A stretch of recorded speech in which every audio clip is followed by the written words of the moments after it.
እንደተለመደው ያው እኔ አዝናናለሁ በተፈጥሮ ራሱ ማዝናና ሰው ነኝ። ስታዩት የሚያዝናና ልጅ እውነትም እሺ ፊት የሚያስታውቃል እንደሚያዝናና። እሺ እንግዲህ ዛሬ በጠዋቱ ነው የመጣውና ያረፍኩበት ሩም ድረስ መጥቶ ነው። እሺ ለማንኛውም ሰፋት ሳሚ ቲቪ ነው። ሳሚ ቲቪ። እሺ ሳሚን አበረታቱት፣ ሰብስክራይብ አድርጉት፣ ላይክ አድርጉት፣ ሼር አድርጉለት።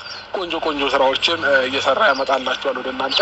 ይህንን ቪዲዮ የምታዩ ሰዎች በሙሉ አግዙት። ወጣት ነው፣ እንደ ማንኛውም ወጣት ሰርቶ መለወጥን ይፈልጋል። እንግዲህ ፋሚሊዎቼ አብዛኞቻችሁ የኛ ኦዲየንሶች ያው ከስራ ደክሟችሁ ማታ ገብታችሁ የኛን ኢንተርቪው የምታዩ ሰዎች አላችሁና የኛን ቪዲዮ ስታዩ ደግሞ የምትዝናኑ ሰዎች ብዙ ናችሁና ምናልባት ነገ ላይ እሱ በጣም ፈታ ዘና የሚያደርግ ነገር ከኛ የተሻለ ነገር ይዞላችሁ ሊቀርብ ስለሚችል ሁላችሁም ሰብስክራይብ አድርጉትና ቪዲዮዎቹን እዩለት፣ አግዙት፣ አበረታቱት። እንደ ማንኛውም ወጣት ሰርቶ ቢለወጥ እኛን አይጎዳንም፣ እኔን አይጎዳኝም።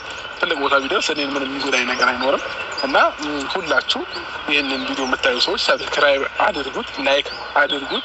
ከዛ ባለፈ ደግሞ ምናልባት የምትፈልገው ነገር ካለ በዚሁ አጋጣሚ መናገር ትችላለህ። በዚሁ አጋጣሚ በቃ እኔ በጣም ነው የምወድህ፣ በጣም ነው የማከብራችሁ አንተና ሩታ። ሺህ ዓመት ኑሩልኝ። አሜን። ሰላም ውድና የተከበራችሁ ቤተሰቦቼ እንዴት ናችሁ? እኔ ያለው ፈጣሪ ይመስገን፣ እናንተን በያላችሁ በሰላማችሁ ብዝት ይበል። እንግዲህ ሰሞን ያው ጠፋ እያልን ነው። እንግዲህ ምንም ማድረግ አይቻልም። አንዳንድ ነገሮች አሉ፣ ቢዚ የሚያደርጉ ነገሮች አሉና ቤተሰቦች ከዚህ በፊት እኔ ቤት ላይ የተለቀቀው ቪዲዮ ካያችሁት እና አብርሃም የድሮ ትውስታቸው ምናምን እያሳዩዋችሁ ምናምን አሪፍ ነው ብላችሁኝ ነበርና ዛሬ ደግሞ በቃ አብርሃምን አግኝቼው በስልክም ኖርማልም በአካልም ሄጄ አግኝቼው ነበርና ቤተሰቦች ስለ ስጦታው አንዳንድ ነገር ልበል ምናምን ብሎኝ አግኝቼው ነበርና ቤተሰቦች ያው መግቢያው ላይም እንዳያችሁት አብርሃም በጣም ደስ ብሎት ነበር ስለ ስጦታው ስጠይቀው ምናምን እና ስጦታውም ደግሞ በጣም ወደዋለች ሩታ ምናምን እያለ ነበርና ከትላንት ወዲያ ነው ትላንትና የተለቀቀው ቪዲዮ ካያችሁት ሩታ አስክራው ምናምን ብዙ ኮመንት አይቻለሁ እዛ ላይ ማለት ነው ቤተሰቦች። ያው አንዳንዴ መርዝ ጨምራበታለች ይላሉ ምናምን ብዙ ነገር ይባላል። ግን በእናንተ ወዳጅነት ያው ብዙም ጠላት ይፈራል ታውቃላችሁና እኛ ቤተሰቦች ደግሞ ለእናንተ አሪፍ ነገር ይዘን እየመጣን ዛሬ እንግዲህ ቤተሰቦች ብቻዬን ነኝ። ሄኖክም ዛሬ አጥቼዋለሁ ማለት ነው። ባለፈው እንደነገርኳችሁ ከሄኖክ የሰሞኑን እየተገናኘን አይደለም። ለዛ ዛሬ ብቻዬን መጥቻለሁ። ብራዘርም ያው እንዳመመው እንደተኛ ነው ያለውና እሱም እስኪነቃ ድረስ ያው ብቻዬን ነው የምመጣላችሁ ቤተሰቦች። እና ዛሬ የምልላችሁ የመጣሁት ያው አብርሃምን አግኝቼው ብዙ ነገሮችን አውርተናል ስለ ስጦታው ማለት ነው። እና ብራዘርም አልነበረም የዛኔ ሳገኘው በአብርሃም ሳገኘው ያው ብራዘር አልነበረም። በቃ ስጦታው በጣም ነው የወደዱት እነሱ። ይሄን ያህል እንደዚህ ብዬ ባልነግራችሁ እንኳን በጣም ወድጄዋለሁ ብሏል። እና የራሳቸው መኝታ ክላስ ላይ ነው አስቀምጠነዋል ያለኝ። እና ቤተሰቦች በቃ በጣም ዛሬ ደስታዬን ላካፍላችሁ ነው የመጣሁት። ያው ብዙ ሰዓት ጠፋ ስል የሆነ አሪፍ ነገር ይዤላችሁ እንደምመጣ ታውቃላችሁ እናንተም። ያው ብዙ መንስኤ ሆናችኋል ብዬ ማስበውን ነገር ነው ይዤላችሁ የምመጣውና ዛሬ ያው እንደምታዩት በቃ አሪፍ የሆነ ነገር ይዤላችሁ መጥቻለሁ። መግቢያ ላይ እንዳያችሁት ከዚህም ከቪዲዮ እንዳለቀ ማሳያችኋለሁ ማለት ነው ቤተሰቦች። እና ቤተሰቦች ዛሬ በጣም ደስ ብሎኛል። እና ይሄ ሰሞን ደግሞ አንተና ሄርሜላ ጠፋ ብላለች። ጭራሽ አቤላ ደግሞ ለሄርሜላ ከአብርሃም አባትና ከአብርሃም እናት ጋር ለማስተዋወቁላ እየሞከረ ነበር። ይሄ ሰሞን አቤላ አሁን በዚህ ሰዓት አሪፍ እያደረክ ነበር፣ ግን የሆነ ሰዓት ትስታለህ። በቃ አቤላ ራሱ እንደዚህ ማድረግ የለብህም የራስን ህይወት ብትኖር ይሻላል። በቃ አሁን አሪፍ ላይ ነበርሽ፣ ሁሉም ሰው እያመሰገነ ነበር። ግን ሄርሜላን ለአብርሃም ቤተሰብ ማስተዋወቅ ምንም የሚሉት አይደለም። በቃ አሪፍ አይደለም እያደረክ ያለው እዚህ ጋር። ሌላው እንዳለ ሆኖ ሄርሜላን ከነ አብርሃም ቤተሰብ ጋር ማስተዋወቅ ራሱ የሆነ አሪፍ ሴንስ አይሰጠውም። ስለዚህ አቤላ በቃ የራስን ህይወት ብትኖር ይሻላል። በቃ ከነሱ ጋርም ሆነ የራስን ህይወት እየመራ ይሻልሃል። ለምን በቃ አንተ በእነሱ ውስጥ ምንም የምትሰራው ነገር የለም። አብርሃም የሚወርቅ ሰው ቢወርቅ ታነሳዋለህ ይባል ነበር። ግን አሁን የሰው ራሱን የሚችል ሰው ነው፣ ራሱን መግዛት የሚችል ሰው ነው። ስለዚህ አንተ ከአብርሃም አጠገብ መራቅ አለብህ። በቃ አንተ አሁን የራስህን ህይወት መኖር ትችላለህ፣ ቤተሰብ ማስተዳደር ትችላለህ አይደለ? በቃ አሁን አብርሃም ራሱን የሚችል ሰው ነው፣ ራሱን ያውቃል። በዚህ ሰዓት በቃ ከሩታ ጋር መሆን የሚፈልገው።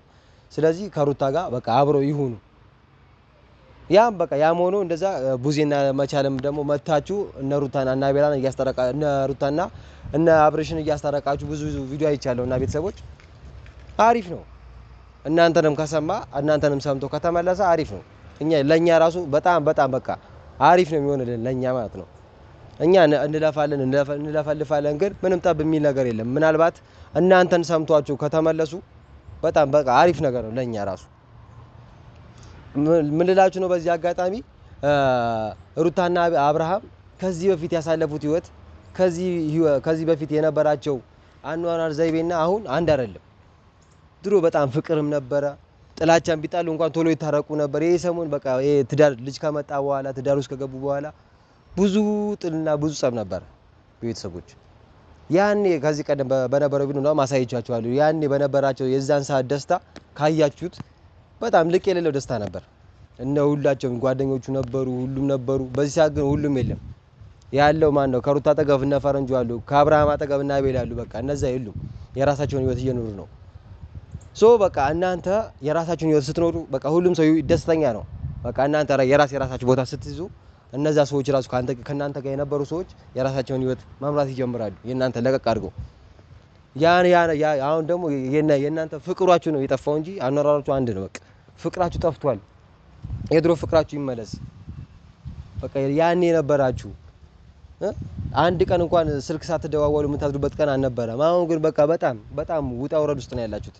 ሄርሜላ ከመጣች በኋላ ሄርሜላ ነች አሁን የእናንተን ህይወት ራሱ እየበጠበጠች ያለችው። አሁን ራሱ ጠፋ ያለችው የሆነ ኮሽታና የሆነ ክፍተት እስከምታገኝ ነው እንጂ መታ የሆነ ነገር መረበሻ አይቀርም። ምንም ብትላችሁ እናንተ በቃ ትዳራችሁ ላይ ማተኮር ነው ያለባችሁ። ስለ ትዳራችሁ አንድ ደግሞ ስለ ልጃችሁ። በቃ ልጃችሁ በእናንተ መበታተን መረበሽ የለበትም። በእናንተ ምክንያት እሱ መበጥበጥ የለበትም። ህፃን ነው ብላችሁ አያውቅም ብላችሁ እንደዚህ ማድረግ የለባችሁም። ልጅ ነው ያድጋል። በልጅ አይምሮ ደግሞ የሚያዝ ነገር በጣም ክፉ ነው። በጣም መጥፎ ነገር ነው ማለት። በቃ እናንተ እንደዚህ የሆናችሁ ልጁ ሲያድግ ምን አይነት ትምህርት ይወስዳል ከእናንተ? መቼም ይሄን ቪዲዮ ይጠፋል ብላችሁ አታስቡትም። እናንተ እየሰራችሁትን ቪዲዮ ይጠፋል ብላችሁ አታስቡም። ልጁ ነገ ሲያድግ ማየቱ አይቀርም። እንደዚህ ነበሩ እንዴ እናትና አባቴ እንደዚህ ነበሩ እንዴ ማለቱ አይቀርም። ስለዚህ በቃ እናንተ የራሳችሁን ህይወት የራሳችሁን በቃ ትዳር አቋም አሳይዛችሁት መኖር አለባችሁ። በቃ ቀጥ ያለ መንገድ በቃ መኖር አለበት። ምንም አያደርግም እየበጠበጣችሁ። ሩታ ሌላ ሰው ጋር ትሄዳለች፣ አብርሃም ሌላ ሰው ጋር ትሄዳለች። ልጁ መሀል ላይ ቀረ። እሺ ልጁ ከማን ጋር ይሁን? በእናንተ መለያየት ልጁ ይጎዳል እዚህ ጋር። በቃ ልጁ እንዳይጎዳባችሁ ከፈለጋችሁ እናንተን ትዳራችሁ አሪፍ እንዲሆን ከፈለጋችሁ በቃ እርስ በርሳችሁ ተስማሙ። ጋሽዬ እንደውም በቃኝ ብሏል ስለናንተ። በቃ ደከመው። ከአንድ 3-2 ጊዜ ያስታረቃችሁ፣ 4 ጊዜ 5 ጊዜ ያስታረቃችሁ። ከዚህ በላይ ምን ያርግሽ? አሁን እነ ቡዜና እነ መቻለም እየለፉ ነው እናንተን ለማስታረቅ። እናንተ ግን የነሱን እንትን ለመቀበል ዝግጁ አይደላችሁ። በቃ እናንተ ታላላቆች ወንድም ናቸው አይደል? ያንተ ወንድምና እህት ናቸው። ያንተ ታላላቅ ናቸው። ቢያንስ የነሱ ምክር መስማት አለብህ። አንተ ታናሽ ሆነ እንደዚህ ከሆንክ ካበርክ የነሱን ትዳር እንኳን አይታ አትስተካከልም። አንተ እንደ ወንድ ልጅ አሁን መቻልን እንውሰድ። መቻል አሁን ከትዳር ወጥቶ ያውቃል? ስለ ትዳር ውስጥ መጥፎ ነገር ተወርቶበት ያውቃል? አያውቅም። እሱ ሚዲያ ላይ ስለ ብዙም ሰው ወጣ ስለማይል ነው እንጂ አያውቅም። እኛ እናውቃለን እዚህ ቡታጀራ ያለን ሰዎች። በቃ አንተ የሱ ታናሽ ሆነ እንዴት ከሱ የበለጠ ለመሆን ትፈልጋለህ? በቃ አንተ የነሱን ምክርና የነሱን ልገሳ ተቀብለ በቃ የራስን ህይወት ማስተካከል አለብህ። ልጅህን በስነ ስርዓት ማሳደግ አለብህ። ጭራሽ ጓም ብለህባት ነበር ከትላንት ወዲያ ምናምን በተለቀቀው ቪዲዮ ሩታ ላይ ጓ ብለህባት ነበር። ለምን? ዳኒ ስጦታ ስለሰጠው ለልጁ። ጭራሽ ለምን እንዴት ለሱ ከሱ ስጦታ ትቀበያለሽ? እንዴት ልጅንስ ያገኛል ምናምን ብለህ ጓ ብለህባት ነበር። ሩታ መቶ አይጠይቋት ምን ማለት ነው? ሩታ ግዴታ መጠየቅ አለበት። በቃ ትወደዳለች አይደለ? የነጽጌ ጓደኛ ነች፣ እነ ዳኒ ጓደኛ ነች አይደለ? መተው መጠየቅ አለባቸው፣ መፍታቸው ነው። አንተ እኮ እንደውም እውነቱን ልንገርህና አንተ ራሱ እኮ የሷ ልደት አላከበርክላት። ነጽጌ እነ ዳኒ ነው ያከበሩላት። አንተ ምን ገና ዛሬ መጣና ዳኒ ስጦታ ስለሰጠው ጓጓ ማለት ምንም አያስፈልግም። የጓ ማለት ራሱ እኮ ምንም አያስፈልግም። ምንም መፍትሄ አያመጣልህም። ገብቶሃል? በቃ ራስህን በቃ የመጣውን አሜን ብለህ መቀበል ነው። ያለፈው አልፏል። ገና ለወደፊቱ ማሰብ ነው ያለብህ። ብዙ ተዋረድ ብዙ ነገር አሳልፋችሁ ነው ለዚህ ደረጃ የደረሳችሁት። ስለዚህ በቃ ብዙ ማለበላችሁ ቤተሰቦች እና ይሄንን ህይወት ይሄናችሁ ትዳራችሁን አሳምሩ። በቃ ያን የነበረው የድሮ እንትናችሁን አምጡት፣ የድሮ ፍቅራችሁን አምጡት። ብዙም ቤተሰቦች አለበላችሁ። ከዚህ በኋላ ቪዲዮን ታዩታላችሁ ማለት ነው። ከአብርሃም ጋር የነበረን ቪዲዮ እስከዛሬ ለነበረን ጊዜ እስከዚህ ለነበረን ሰዓት በጣም አመሰግናለሁ ቤተሰቦች። ይሄን ቤት ደግሞ ሰብስክራይብ ያደርጋችሁ ሰብስክራይብ በማድረግ ላይክ በማድረግና ሼር በማድረግ ቤተሰቦይና አበረታቱኝ። እወዳችኋለሁ። ቀጣይ ቪዲዮ እስክንገናኝ ድረስ ቻው። እና በዚሁ አጋጣሚ ቤተሰቦችንም ሰላም እንድትል። እሺ ሰላም፣ እንዴት ናችሁ? ደህና ናቸው? እኔ በጣም ደህና ነኝ፣ እግዚአብሔር ይመስገን። እንግዲህ እንደ ድንገት ነው ያረፍኩበት ሩም ድረስ መጥቶ ነው እና በዚሁ አጋጣሚ ያው ወጣት እንደማበረታታ ሁሉ የትኛውም ሰው ቁጭ ከሚል ቢሰራ መርጣለሁኝ እና እሱም ሰርቶ ቢለወጥ ነገ የተሻለ ቦታ ቢደርስ ለኔ ደስታዬ ነው እና ይህንን አጋጣሚ ነገሮችን ተስተካከለውልህ በዚሁ አጋጣሚ ወጥረህ በደንብ ይቺ ብትሰራ በደንብ የተሻለ ቦታ ትደርሳለህ ብዬ አስባለሁ። እና እንደ ድንገት እግር እፈልጋለሁ ምናምን ሲለኝ እኔ ችግር የለውም አሁን ምን እንዳደርግልህ ነው የምትፈልገው? በቃ አላ ቤተሰቦቼን ሰብስክራይብ እንዲያደርጉልኝ የምትጠይቀኝ እንዲያበረታቱኝ የምትጠይቀኝ። እሺ ያንተን ቤተሰብ ልጠይቅልህ? እኔም የሁለቱንም። እሺ ችግር የለውም። ሰላም ፋሚሊዎች እንዴት ናችሁ? ደህና ናቸው? እኛ በጣም ደህና ነን፣ እግዚአብሔር ይመስገን። እንግዲህ ዛሬ በጠዋቱ ነው የመጣውና ያረፍኩበት ሩም ድረስ መጥቶ ነው። እሺ ለማንኛውም ሳሚ ቲቪ ነው። ሳሚ ቲቪ። እሺ ሳሚን አበረታቱት፣ ሰብስክራይብ አድርጉት፣ ላይክ አድርጉት፣ ሼር አድርጉለት። ቆንጆ ስራዎችን እየሰራ ያመጣላችኋል ወደ እናንተ። ይህንን ቪዲዮ የምታዩ ሰዎች በሙሉ አግዙት። ወጣት ነው፣ እንደ ማንኛውም ወጣት ሰርቶ መለወጥን ይፈልጋል፣ የተሻለ ቦታ መድረስን ይፈልጋል።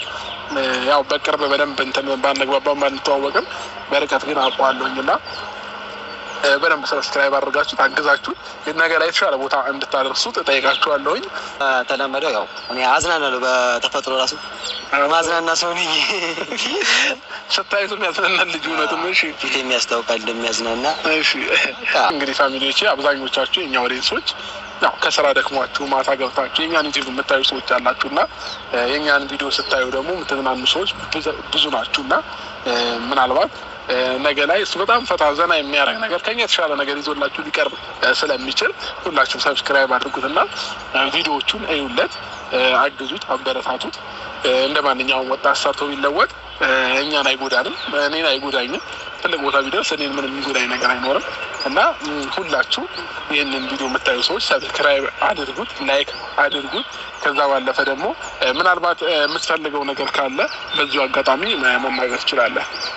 በዚሁ አጋጣሚ በቃ እኔ በጣም ነው የምወድህ፣ በጣም ነው የማከብራችሁ። አንተና ሩታ 1000 ዓመት ኑሩልኝ። አሜን። እናመሰግናለን።